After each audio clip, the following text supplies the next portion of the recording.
Welcome to Inside City Hall. I'm your host, Mayor Seymore, and today on our show we have City of Show Low Administrative Services Director, Justin Johnson. Hello, Welcome, Mayor. Justin. Happy New Year to you. Happy New Year. Thank you. So it's that time of year again. Yeah, it's our favorite time of year. Favorite time of year. We get started, we start talking about budgets and how we're going to spend the money that we have as a city and plan for it and try to put something together that has worked as well for us in the past, and hopefully this year will be the same. Yeah, we do have a familiar process, and it's something that we try to repeat each year to remain consistent with how we manage our funds and try to get the most out of our tax dollars. That's great. Well, let's talk a little bit, share with the citizens some of the things that we do, what our schedule is, how we start formulating this budget, and kind of talk through the process that we're going to go through this year. Sure, I'd be happy to do that. Well, we start, our fiscal year is July 1st to June 30th, so it's not the calendar year, it's the fiscal year, and we start in October. Our first meetings with the council, we call it a council retreat, where staff meets with council. We review the council's current goals and objectives. We talk about specific items or issues that the council may want the staff to address in the budget process.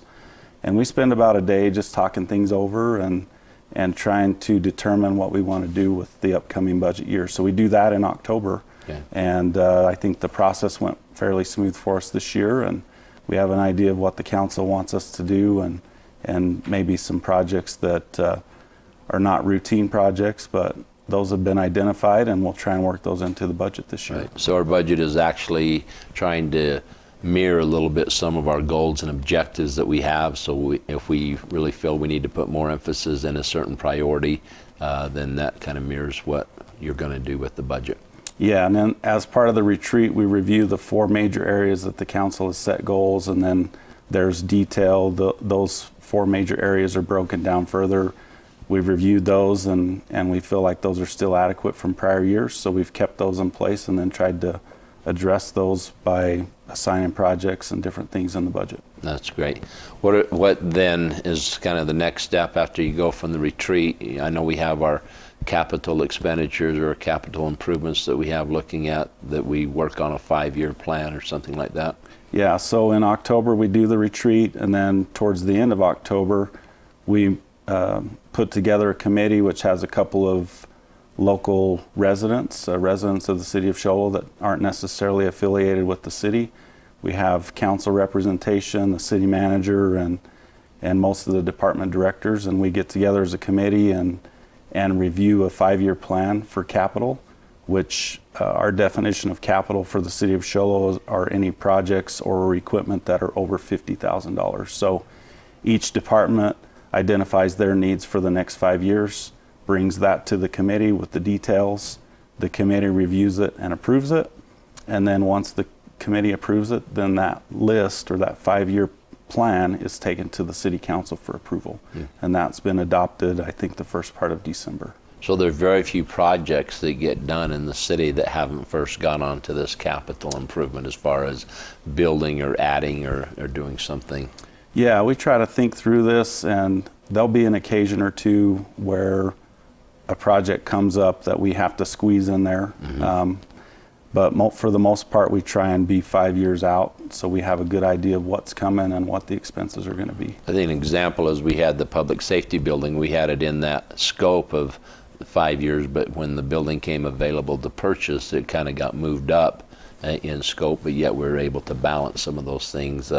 Doesn't always take a full 5 years for some projects, and some may take 6 or 7. Right. There are some that get shifted due to priorities. You know, we may have projects that were intended to be done in 2020, but because other projects have taken priority, they may move back a couple of years, but they usually will remain on the list. They just move down a couple of years. Right. That's great. So then what's the next step that we do? So the next thing we do is we kind of do our mid-year review. I'll do a presentation to the council in February that gives the council an update on where we're at with our current budget, how we're performing. This helps us get an idea of where we think we may be in the future.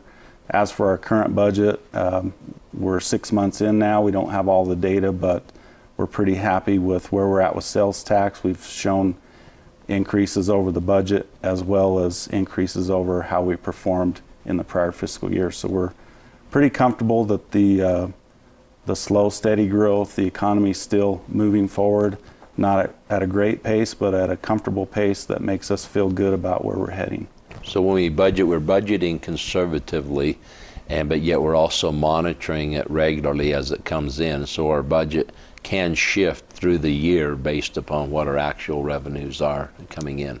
That's correct. And the mid-year report's something that we only do once a year for the council, but the finance department's in the budgets every day. We're checking, we're monitoring, we're doing monthly budget reports to our department heads, department directors, so they can review their budgets and make sure they're on track to complete all the projects and everything that have been scheduled for the year. I know this year, this budget year that we're currently in, I know we put off some of the bigger expenditures at least till midway, just to make sure that we were on track, because we have some competition from neighboring communities that opened up a Walmart, and we wasn't real sure what effect that may have on our budget. Until we got a real good understanding of that, we were a little more conservative in our spending going forward at the beginning of the year. And that's something we've done the last few years. We've established what we call a deferred list. So we'll identify some larger projects that we plan to do during the current fiscal year, but we feel more comfortable accomplishing those projects after we know how the revenues are coming in. So we'll wait till after January and make sure that staff and the city manager feels comfortable that we can afford to do them, and then we'll proceed at that point. And then we always have the unknown of what the state's going to do with our monies, our HERF fund, and how much they're going to take or give to us. Yeah, that's something we just have to deal with. We get estimates in March, and they usually try to finalize by May so we can complete our budget process. But typically they're pretty on track with what they give us as a forecast, but there have been times in years past where we've been given less than we were expecting, and that's why it's important to remain conservative. Yeah. How does the citizen get involved in the budget process to where they can actually come in and make a decision or feel like they have an impact or some say into our budgeting? Yeah, so as part of the council's approval process, we establish a budget calendar that we, as the staff, bring to council in December for approval. And that budget calendar identifies all the dates and times and meeting locations and the different processes of our budget. For example, on January the 18th, we'll have our first town hall meeting for the fiscal year 19 budget, and that'll be at 6 p.m. here at the City Council chambers. And all the public's invited to attend, and that's their opportunity to come and talk about areas they would like us to spend money as a city throughout the year. That's great. So they do have some participation, and we're able to listen and get ideas as well as what they'd like to have happen. That's correct. Okay. Talk a little bit about what the schedule is, what the budget process we have going forward, our calendar of budget items. Yeah, so once the council adopts the budget calendar in December, we will post that after the first of the year, so it should be on the city website currently, so those who are interested could get on there and look at the dates and times of all the upcoming meetings. Our main goal, as far as the citizens are concerned, is to maintain transparency. We want people to be involved.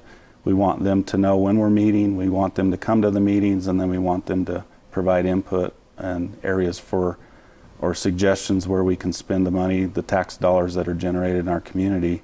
We have a pretty detailed calendar. Starts January 16th with a study session with the City Council. And then, as already mentioned, on Thursday, January 18th, we have our first town hall meeting. And then from that point, we start meeting with the department heads, building the budgets, having meetings with the city manager, and then the city manager will deliver a recommended budget to the council. And then in April, we have our next town hall budget meeting, and that's Thursday, April the 5th, and that's in conjunction with the council study session with the budget. So there's a couple opportunities there. We also have forms online that people can fill out if they have certain ideas, say at the dog park or the walking path or maybe potholes that need to be repaired. They can fill out these forms that they can get online, or they can come to City Hall and get them, submit them to us, and then we can try and incorporate those into the budget. Okay.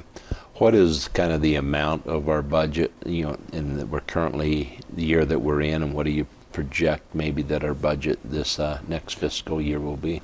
The adopted budget for fiscal year 2018 was around $52 million, and I would expect it to be in that same neighborhood, maybe a little less because we completed the public safety building, got all that tied out. So probably in the $50 million range is what I would expect. Okay. And we do have to balance every year with our expenditures. We can't go out and spend more than what we actually take in. And talk a little bit about, we passed a permanent base adjustment this last year to the voters, or the people did, and share with us a little bit how that's going to help us in the future too. Yeah, so the benefits of permanent base, one, it's going to save the city money that we don't have to do an election for the home rule every 4 years. So there'll be some immediate savings there. It also gives the local council a little more control and flexibility with the budget. We still have to have established an expenditure limitation that's required by state law, but we do have plenty of flexibility. We just received our annual report from the auditors, and we were about $20 million under our expenditure limitation for 2017, and that should be fairly consistent with how we do moving forward. Oh, that's great. That's great. Talk about more transparency. What do we have in place if the citizens wanted to go in and look at a budget or look at anything that's being spent? Do they have that capability? Yes, we actually have detailed down to the individual check. So let's say a citizen wanted to know how much we paid a certain contractor for a job. They can actually get on our website. There's a link to a third party called OpenGov, and what we do is after each check processing period, we upload all the checks that have been paid. So a person could get on there and drill down to the individual checks, or they can look and see how much each department's spending, how much we're spending at the aquatic center, the airport, on streets. All that detail is available to anyone in the public. And if you have any difficulties while you're doing your research and want some help, they can always contact the finance department and we can walk through that. We don't get a lot of traffic recently on that website. We get about 2 or 3 people per month that get on there and check it out, but it's there to make everything we do transparent so the citizens know where the tax dollars are being spent. Well, that's great. So basically, if I went on a convention, or I went out of town, or I was on the city's dollar, have you say, they can go right in and see exactly what that activity cost. That's correct. Okay, that's Yes. fantastic. Anything else you want to add about the budget process or anything that we have going? As the finance department, we just feel good about where the city's heading. We feel good about the forecast that we're hearing as far as the economy goes. We expect to continue our growth 2 to 5% per year, and we're excited to get moving forward with fiscal year 19. Right. Last night we had our CAFR presentation. It was the certified audited version of our books and our accounting, and Correct. You guys got great acclimates for where we stand as a city as far as transparency, as well as making sure that everything is correct. So we applaud you and your department, and we appreciate what you do. Thank you, Mayor. Thanks for helping us budget. Appreciate it. Thank you. Stay tuned for the next segment where we will talk to our city manager, Ed Muter.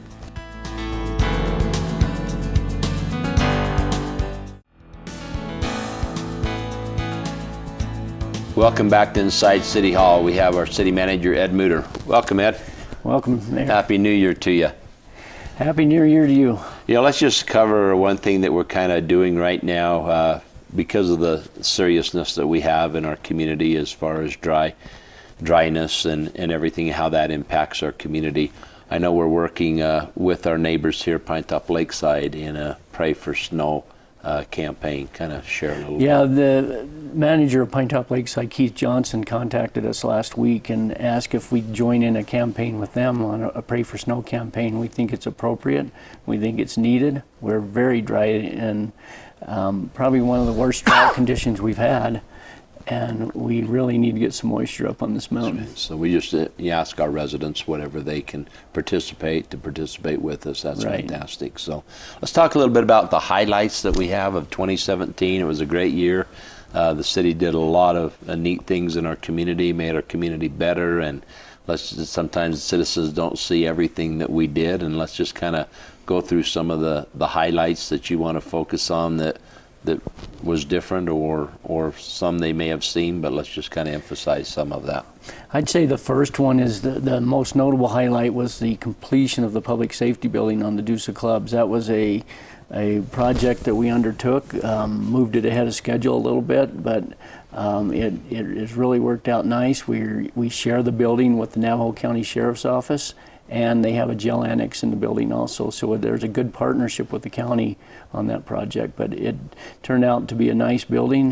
We've got a lot of compliments from the citizens on it. You know, I think it's just helped our main street and the curb appeal and everything, and I think the location is fantastic for the police department. We think it really worked out great. It actually it cost quite a bit of money to renovate that building and add on to it, but it saved money in the long run for that size of facility that we have, so it was good for the citizens. I think the numbers I saw last night, we were somewhere around 5.2 million total turnkey on it, where we had projected somewhere a new police building would cost somewhere around 8 million. 8 million, and remember the 5.2, some of that is paid through the partnership through the, with the county. So. County stuff there. That's fantastic.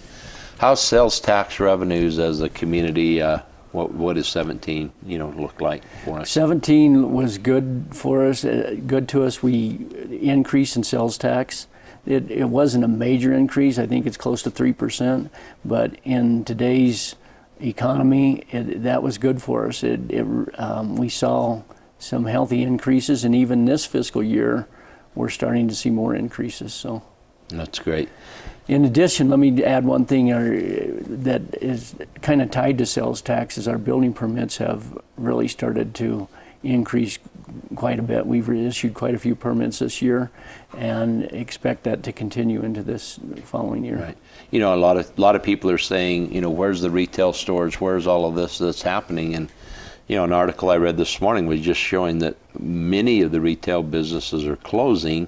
They anticipate about 25% of store closures throughout places, just because we're changing how we buy things in the retail and brick and mortar. So to have a business open up in our community is really a big feat for a franchise or for a business to take. And have we had any of those this last year? We still work on those, and we're working on some as we speak.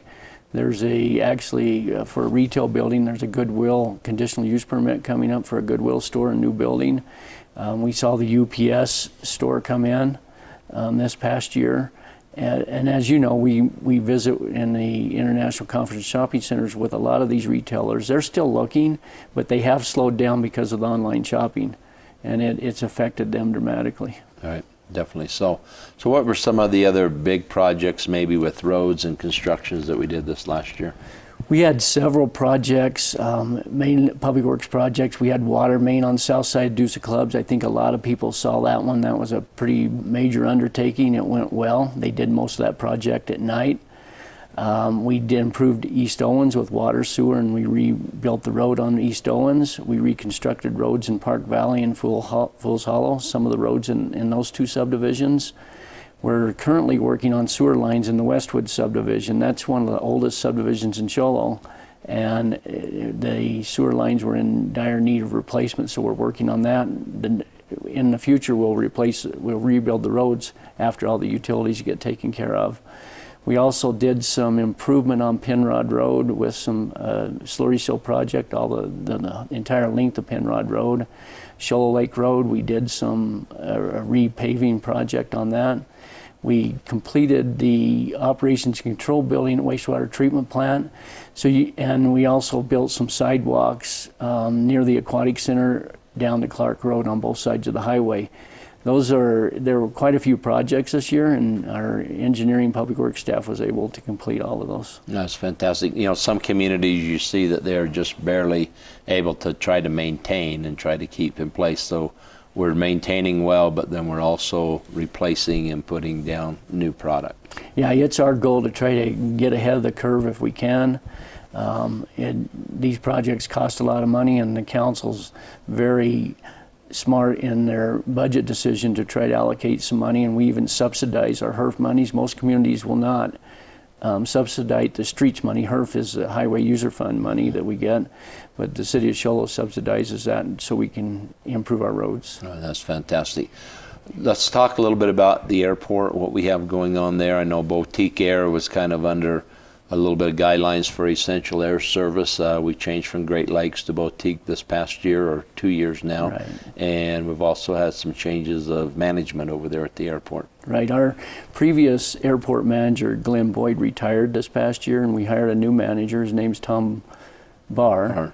And he, as soon as he hit the ground there, we started a master plan. We're updating our master plan for the airport. That's a process that happens every 10 years or so, that required by the FAA. In addition, you mentioned Boutique Airlines, and they came in, and their numbers have been increasing since they came in and took over that service. But every 2 years, Essential Air Service puts out a bid for and to see who might be interested in providing air service to the Essential Air Service communities. Ours came up. We understand that 4 different airlines applied for the service. We have not received information back from the Department of Transportation, U.S. Department of Transportation, but we should get that shortly, and we'll present something to the council, see if they want to make a recommendation. That's good to hear that we have 4 people vying for that. I think the last time we had 2 or something, and Right. so to get 4 means that Boutique has been doing something right, or at least the industry sees that as an opportunity to maybe expand and grow Right. that. I think they see the success that Boutique's had and want to see if they can jump on that bandwagon there. Well, compliments to our airport manager and you, and things that we have going right over there at this time. And I think it's just helped our citizens knowing that they have a viable connection now to Phoenix on a basis, and people coming and going as well. Right, I agree. It's much more reliable than the previous service. It was a pilot issue for the previous service because of the planes that were flying, but Boutique's been able to provide a real reliable service for us. Okay. What do we have changing with our parks and trails and some of the things that we have going on? Okay, the parks in the Community Services Division, we have, as you know, we established a community fishing program with the Game and Fish on Show Low Creek. That's been really good. Have you caught your fish yet? I have not been fishing Me there either, yet. so we need to go. But we extended the parking lot, expanded the parking lot over there to accommodate some of that, but it's been a successful program. As you know, we always have the barbecue throwdown anniversary. This year we'll have the 65th, but last year was a successful one. Freedom Fest, Community Fast, Show Low Shines, Deuce of Clubs Drop, all those our Recreation Department does a great job in presenting those for the citizens of Show Low. One new program we added some exercise equipment just west of the Aquatic Center in the city park. It's some state-of-the-art equipment. It's a fitness zone, outdoor exercise equipment, and we're seeing quite a bit of use on that so far. That's great. With that, also at the park, where you got a new feature coming there. They're kind of tearing up some of the grass and some of the things over there. So some of your old favorite swing and maybe going away, your old favorite slide. So if you are really attached to that one, you better go take, because that's going to change here in the spring, isn't it? Right. Shortly, we should see the upgrade starting there. We're putting in a brand new children's playground equipment. It'll be it'll be multiple different pieces of equipment for different age groups, and we think the community will really like what we're doing over at that park. It's great. Something that will just enhance that park, and I know you're going to work a little bit on some of the parking and try to make that area just a little bit safer too. Right. We're going to do some minor improvements at this time to the parking lot for turning radiuses and stuff, and in the future the master plan is do some major renovations to those parking lots. They're not well designed to get around in. There, improve that. Now we have budget. What's kind of your plans as a city manager? We talked a little bit about with the administrative services director and what he's doing with the budget. where does that throw the emphasis back here with the city manager and your departments of getting everything ready? Well, we review all the budget requests that come in, and we sit down as a committee and review them, and we pretty much have the same goals consistent with the council. We want to be conservative with the budget and try to take care of some very needed issues for the city of Shoalo, one of them being a retirement system for our public safety, and we expect to develop a plan to take care of that deficit in this upcoming year. Yeah, people may not totally understand that, but when their investment didn't turn out the way that it needed to from 09, 010, it created a deficit, and as unfortunately as it may be, the cities needed to step in, and it's not just our city, it's every city here in the state of Arizona, and we're fortunate that our deficit isn't larger as some of those, but it is definitely a deficit that we have to, or a liability that we now have to service. Right, and that's why we don't want to ignore it. We want to start tackling it and taking care of that issue, and we will present something to the council with a plan for that in this budget year. No, that's great. Talk a little bit about, they've cut a lot of trees out. They got a big building going in up there by the hospital. That's a major expansion for the Summit Healthcare Regional Hospital, and they're putting 3 new buildings in, and it's a very large project for a community our size, and they're doing well. The weather's helped them so far, but it hasn't helped our forests and our land in the area, but they are on schedule right now, the schedule they presented to us, and should be pouring footage this month. And it's about a 15-month process for those buildings. That's been great. And we have that project. We just completed the big project out there, the intersection of Penrod and 77 and everything coming into Shoalo. I mean, that's definitely been a huge project and enhanced that entry into our community. Yeah, that was a major project. That was an ADOT project, Right. Arizona Department of Transportation. We're involved in it because we heard from the businesses, but fortunately, most of the project's done. They're on winter shutdown. They have some things to complete in the springtime, but I don't think we'll see the traffic delays and the backups that we've seen earlier. Well, we appreciate the cooperation of our citizens and understanding. You know, Right. That's one of the problems you have with progress is, you know, it does create some challenges and things there that we have. Talk about our community cleanup that we have going forward and some other projects that you might want to wrap up with. We always have a day of service in Shoalo, and we've had it for a number of years. And at first we used to do it on Martin Luther King Day because it was a day of service established nationally. And a few years ago, we decided that there's probably some weather concerns doing that in January, although I think our January date's been better weather than our May date, but we've moved that day of service to May 12th this year, as we have in the past 3 years, to a Saturday in May. And it's been very successful. We get a lot of volunteers out, and we line up projects that the citizens can help us complete as a city.